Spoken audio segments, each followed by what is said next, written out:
Hello, Armand Ely. I got one question for you. What's that? Who's the head coach of Wichita State Shockers? Coach Isaac Brown. There it is. Coach Isaac Brown today was finally offered a 5-year, $6 million deal with the Wichita State Shockers.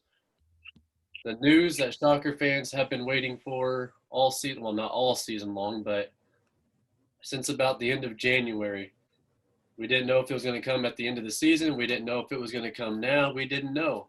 But today, Shocker fans got their wish. Isaac Brown. We have a new guy joining us today, Kyle Henning. Thanks, Kyle, for joining us. How's it going, guys? Good. Big man, how you doing, Cuz? Not bad, not bad. Good today. It's a good day today. How do you feel about the hiring, Kyle? I'm ecstatic, man. When he got the interim job, I was super hopeful he wouldn't give it up, and he's done everything to not give it up. And I'm super happy they finally got it done. This stops hampering him in the recruiting trail. I'm super excited. So I think it's a great decision. I've wanted it done for probably 2 weeks now, and it's finally done. So yeah, you're not the only one. There's been a lot of players that have been tweeting. I mean, Pat Brackley, Phil, Ron Baker, all these guys have been tweeting out saying, you got to give the guy the job. And Mark Adams talking about it nonstop for the last 2 weeks. So I think Darren Boatwright and the boosters finally just came to their senses saying, it's time. And I think with that support from Ron and Fred, may have pushed things over the top. When he got the interim job, I love the guy. I didn't think he was going to be the long term until I saw what he has done through this season. He took over a program that lost 7 players to transfer. He took over a program literally a week before the season started. And not only did do that, but you have this team basically in first place in this conference. They were picked to finish 7th. Yeah. 7th. And we're leading the conference. And It's our fault we lost some games of COVID and stuff, but the deal is, fact of the matter is, we're in first place. The thing about it is, there is still some doubters out there. Like, what do you want? What do you want? Yeah, exactly. My goodness. you mentioned the other thing is he took over a team that lost literally over half its roster in a year in the middle of a pandemic where nobody's gotten to practice, really be around each other, do what they need to do, be those things. Like, you can't ask for a more difficult scenario and with a better result than what you've gotten. Well, I don't even think Coach of the Year is a question. Yeah, and let's not forget, he's already gone out and he's already offered some player scholarships for the next couple of years. So I mean, it's not like he's just coaching a team. He's also going out and recruiting already. You know what Kyle said. Not only Coach of the Year in a conference, you know, I can make a case for him to be National Coach of the Year. Yeah, exactly. Fully agree. Basically, for what the circumstances he took over the program for. Sad part is we probably know that Scott Drew will get that. Who knows? No. They're really good too, but let's not forget. I did not know this until it was posted today by, I believe, Taylor Eldridge, that Isaac Brown's the first African American coach in the state of Kansas, head coach. Mm-hmm. Really? Think about it, Kansas. Yeah. State, Wichita Wow. State. I did not. I knew he was the first at Wichita State, but I did not realize the state of Kansas. Yeah. I think that got, I don't remember. Twitter's a nice place. It got brought up a couple weeks ago, 2-3 weeks ago, when it first got rumored that he was possibly going to get the long-term job.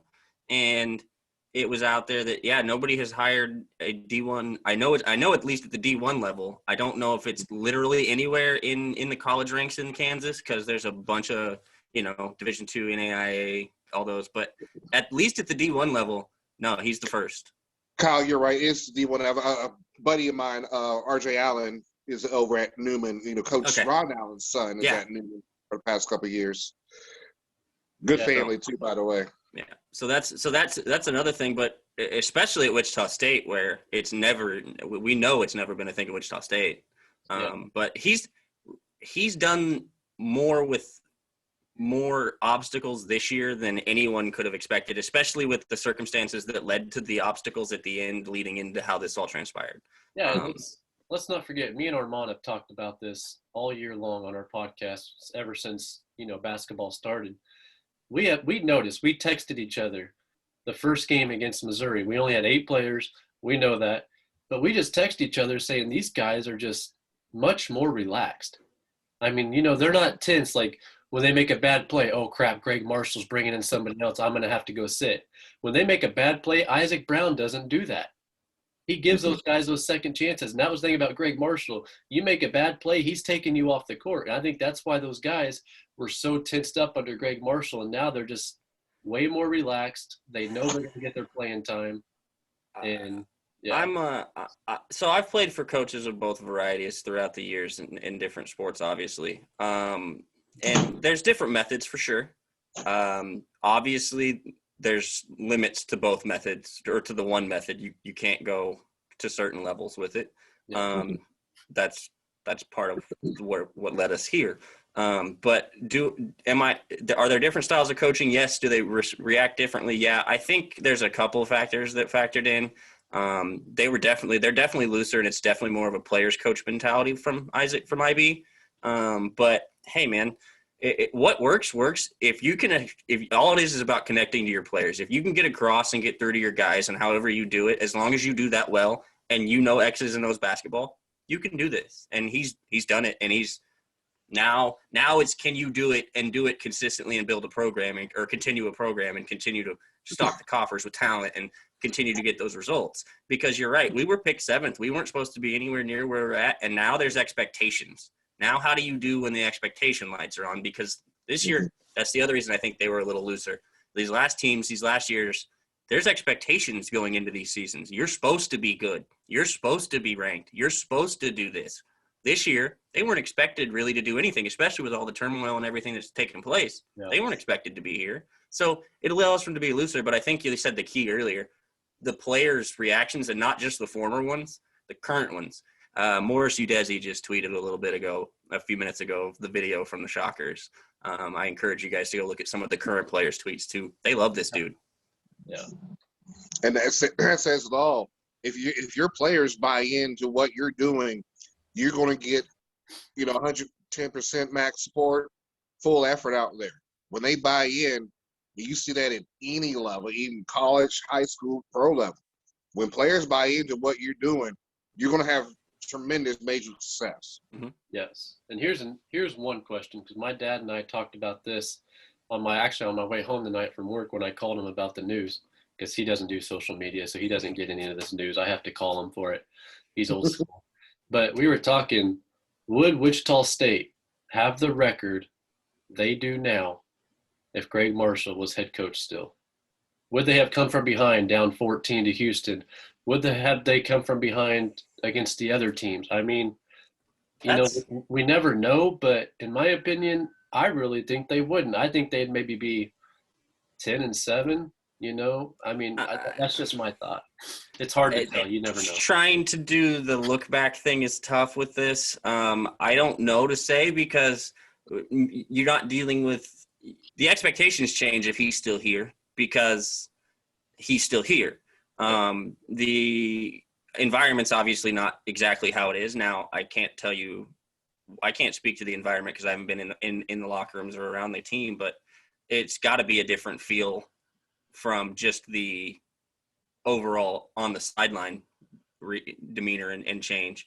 So that's got to be a little bit of a factor. I don't know I don't know maybe if they're down in some of those games as big as they are if they're with Greg, but at the same time, maybe they don't come back. It's hard to tell with stuff like that. And you can always kind of try to go back and do it. But at the same time, like, what they've done, regardless of that, is more impressive to me than trying to even go back and try to hash that out, because it's impossible to tell how that would go. Yeah, sometimes hindsight is 20/20 when you bring those scenarios. It's different styles. I think we probably will be maybe at close to the same record, maybe a couple more losses if Greg was there. You gotta remember, Greg can coach. Yeah. He brought this program to another level for a reason. Yes, he can. Yeah. All right, I want to get to this because Armand and I, we told each other last night we're doing a show about this tonight because I found out I was watching the Ohio State Michigan State game last night. They have Minnesota, who was 12-10, 6-10 in the Big Ten, 0-8 on the road in the Big Ten as a 12 seed. Michigan State now 13-9, 7-9 in the Big Ten, is now on the bubble. Wichita State is 13-4, a win over top-ranked, yes, top-ranked Houston. They played Oklahoma State down to the wire, and the number one point guard in the country beat us on a last-second three. Missouri, we only had 8 players, and we still hung with those guys throughout most of the game, and then we got tired out. No respect still for Wichita State. I mean, I understand no Greg Marshall, but my God, what is the committee going to do? I mean, what do we have to do to even get respect right now? I think that whole thing is straight garbage. Well, how in the heck are you going to allow a team that's 0-8 on the road, for goodness sakes? 0-8. Penn State's still in the question, and they're 500. Come on. They just want to cater to these Power 5 conferences as usual. For goodness sake. I think K-State beating OU. K-State's in the first 4 now. Shit. You know? Yeah. Oh God! Don't do that to K-State fans. K-State fans are sitting here going, "Stop!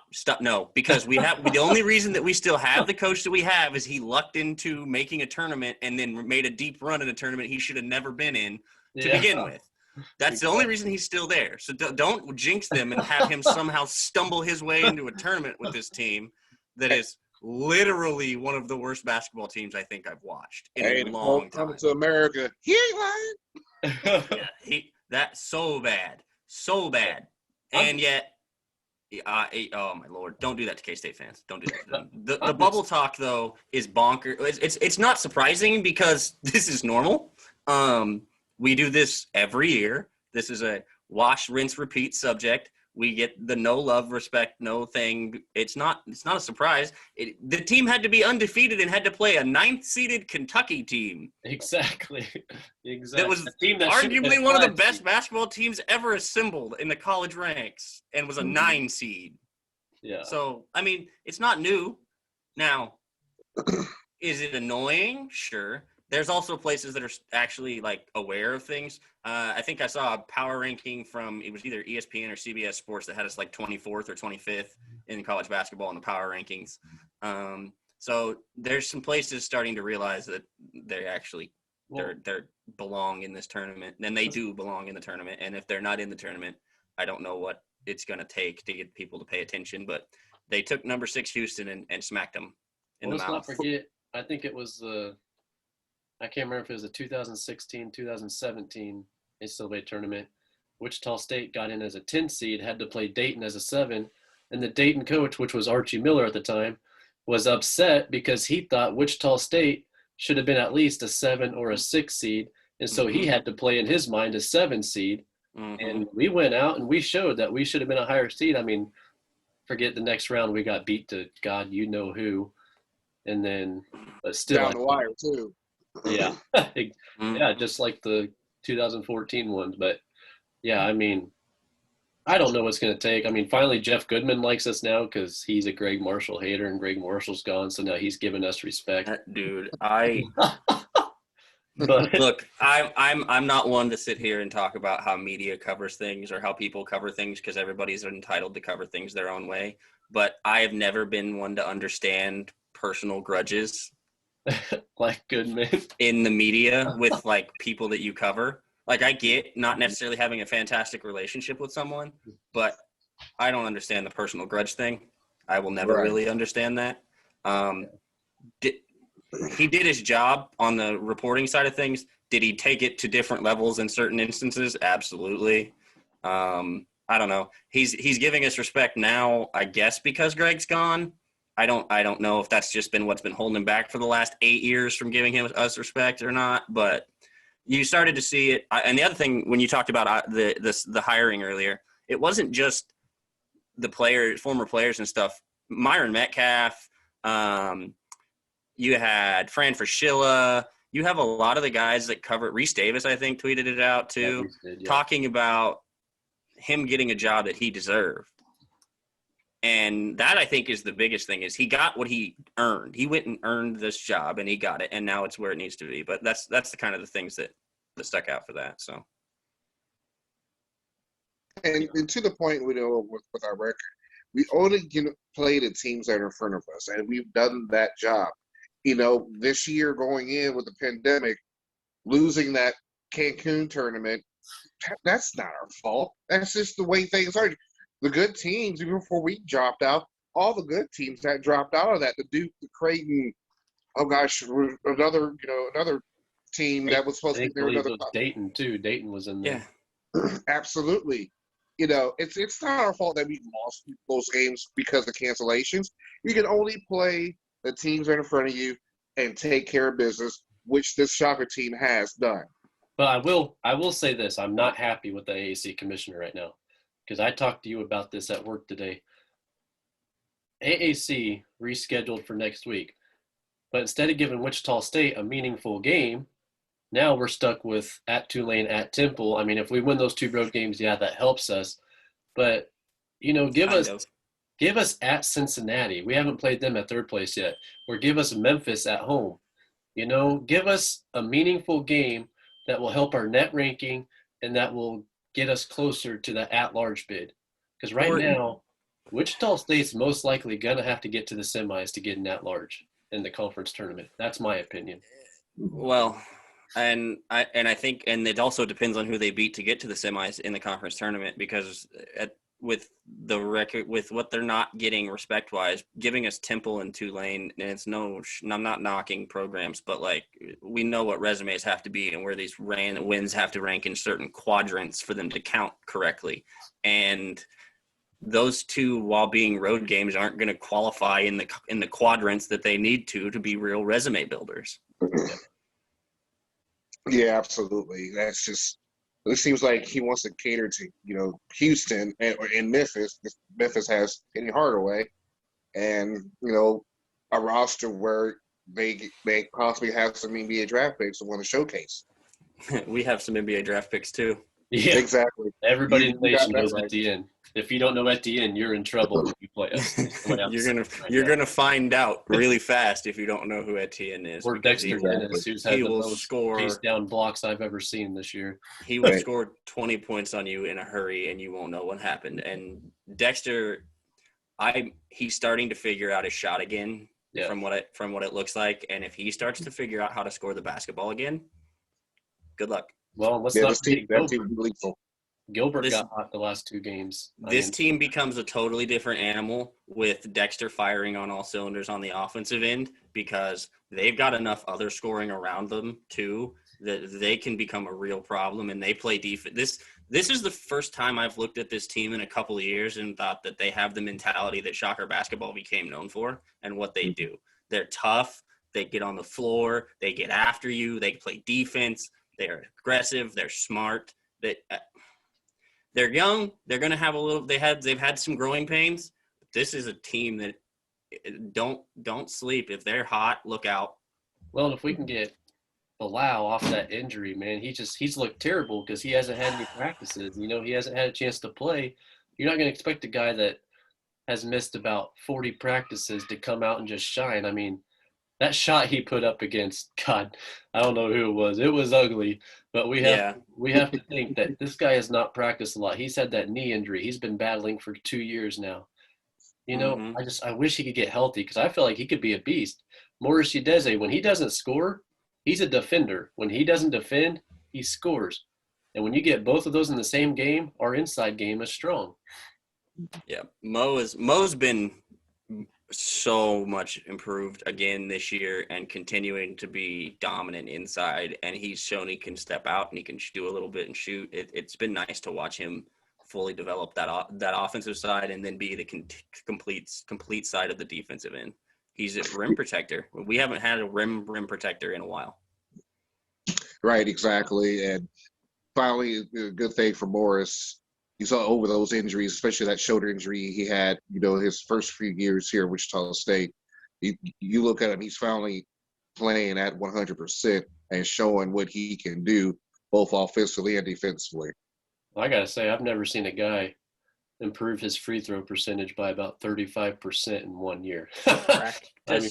They said he was shooting Practice. I think he said in his post game one day to Mike Kinney that he was shooting 200 to 250 free throws every day in the off season. Hey man, set your mind to it and do it. So I have a question for you guys, because I don't know if you guys have talked about it on here. With the NCAA basically granting this is a washed year of eligibility, how many of these guys use that and don't burn it? And we have basically a full returnment roster next year. I'm really hoping Gilbert comes back. I mean, that's because he's really our only senior, I believe. That's Right. the one I'm super curious about. Like what? Because he's already a fifth year. Yeah. And a grad transfer thing. So what does he do? Well, Especially because if he's not going to get a decent pick in the league this year, why not stick for another year, develop down here instead of going to the G League, unless he can get a spot in the G League, and then maybe you get the dollars instead. But I'm just curious because with the NCAA doing this waiver eligibility thing, or the waiver on the eligibility, it opens up opportunities for teams to stay. And with us not having a whole bunch of guys really A, recruited to come in next year, and B, not really having anybody that needs to leave next year, that leaves the door open to what they do with their eligibility. Yeah, that's a solid point. And especially in Gilbert's case, he was a McDonald's All-American going into UConn, but, injuries kind of, derailed his, his career a bit, but he's still a very vital, plug to this Shocker basketball team. I don't see him being, the NBA has 2 rounds in their draft. I don't see him getting drafted. If he wants to path to the NBA, he will have to go to that G League. This is my opinion. If I was him, hey, come back and develop your game. I know you've been sad with injuries, and when you're in college, you don't get paid. These guys don't get paid. The scholarship money covers their books, tuitions. They don't have walk-around money. But that's the one thing that Gilbert will have to weigh. Now, that could change with what's been introduced in federal legislations and what the NCAA is talking about. That could change. We will see how that goes. I hope it changes. Yes, it needs to. I don't know. Overdue. It should have changed a long time ago, and it shouldn't have taken federal legislation to do it, but that's another podcast for another time because that's a really long subject. Yeah. You got that right. Yeah. But, and I want to talk about the NCAA tournament and how they're going to do this, because here's the deal. If Wichita State does not get in, and let's say Houston's going to get in. What the hell am I talking about? Houston gets in. Houston is a 3 or 4. They're right there. They're on the line right now. Let's say Houston gets COVID before that Thursday night game. The AAC commissioner will get to choose either Wichita State or probably between Wichita State and Memphis at who gets to replace that team. Now, if Houston plays their first game, gets COVID, they got to forfeit this round of 32 game. Mm-hmm. So I agree with that. I do believe that, if a team gets COVID before Thursday, I like when the commissioners pick the team they think can do best. And I'm not being biased because I've seen Memphis play and we played like shit at Memphis because we were just coming off of the COVID lead. I believe we would be the better team. I just think we have the better defense. We got the better shooters, but who knows? But I'm really hoping if this comes down to this, the AAC commissioner would pick Wichita State. Would it be a darn shame if Houston came out with COVID? I don't ever want to wish COVID upon somebody, but at this point in the season, why not? It's like there's first of all, I didn't know they were leaving it up to the commissioners to make those calls, because that puts that in an interesting position on the commissioner's behalf. That's asking for all kinds of things that if I'm the commissioners, I'm praying that I don't have to be put in a position to make that decision. One, I don't think they should have to be picking between those two teams, because one of those two teams should be in the tournament already besides Houston. So I think it should be a no-brainer to be able to pick whichever one's not in if one of those two doesn't get in with the tournament bid. So that's part of it for me. I would agree that I think that if this team played Memphis next week, that's a different ball game than what happened a couple weeks ago or a month ago or however long ago it was when we were coming off that. What was it, 2 weeks basically? Yeah, it was a 2 weeks, week and a half. Yeah, like 10 to 14 days because of COVID. So that's a whole different. And on the road and whatnot and down there. Look at Baylor at Iowa State the other night. Baylor was off for 21 days, and they almost got beat to a 2-17 team because that they would have killed on a normal scenario. Yeah, it's hard for these guys to be off for 21 days, quarantined. I don't know if they practice. I know they don't practice during those days. You know, it's like Barry Hansen told us on the show the other night. When you're working your job and you take 10 days off quarantine, you go back, are you going to be caught up right away? Are you going to do what you're supposed to do right away? Probably not. I mean, it's just it's hard for these players. And especially when you come back and it's not just like I have 1,000 emails to answer. It's, I haven't dribbled a basketball or passed to my teammates in 3 weeks. Exactly. That's fun. I haven't taken a jump shot. Oh, yeah, and if you had COVID, you've been physically dealing with stuff most of the time. So you're trying to recover and come off of that subject too. So it's a triple-edged sword. And if you're the team that's just sitting out because your opponents are all getting it, you're sitting there going, I'm up for a game and we're not playing. And I'm up for a game and we're not playing. So eventually you eventually get into the mindset of, well, I'm going to get up for this game and we're not going to play. So why am I getting up for the game? And then you go out and get your doors blown off in a game where they just look flat and rusty and not used to it. And I don't blame them because they don't normally take 14 days off mid-season to just take a break. I mean, Gonzaga even showed they struggled against their teams when they came back from quarantine, and that's a weak conference. That is a weak-ass conference, and they struggled against those teams. K-State almost did beat someone the other night that they shouldn't have been in the same gym with if the other team wasn't coming off of dealing with it was Texas Tech. They almost beat Texas Tech. That game. I was like, that game would have been 35 points normally. K-State is – and I'm not here to bang on K-State, but that basketball team this year, they lost earlier this season to I can't even remember the name. Fort Hays State. Yeah, it was Fort Hays. And they lost to somebody else too. Drake. That was not as bad as Fort Hays State, or not even in the same division. I believe it was Drake.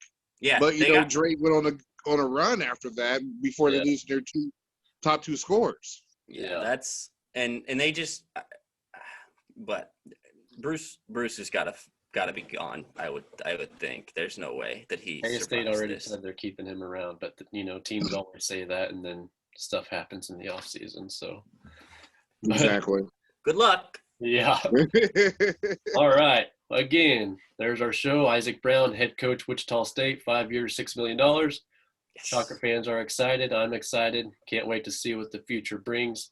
Kyle, thanks for joining us today. I'm sure we'll have you on some more shows. It was good to have you. Thanks for having me, guys. Heck yeah, man. We'll have you on some more shows. Man. We'll talk Shockers and stuff. So for sure. Yep. All right, go ahead and subscribe to our channel. If you have any comments, comment underneath, and we will see you guys next time.